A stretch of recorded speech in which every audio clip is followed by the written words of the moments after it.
পিঁপড়ের গর্তেও যে দুর্গ ভাঙে তা আবার প্রমাণিত হলো ইশরাকের ব্যর্থতায়।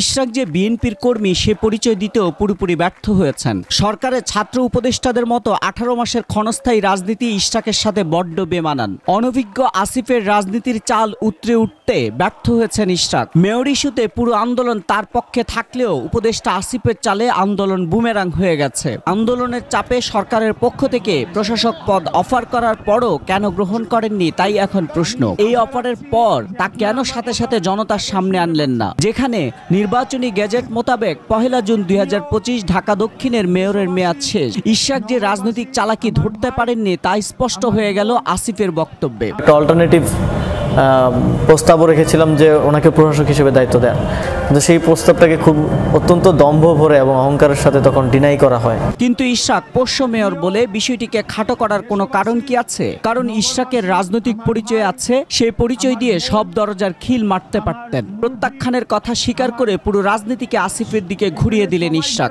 বিনয়ের সাথে এটি প্রত্যাখ্যান করার কারণ হিসাবে বলতে হবে, একজন বৈধ নির্বাচিত জনপ্রতিনিধি ও রাজনীতিবিদের জন্য এই প্রস্তাব অপমানজনক।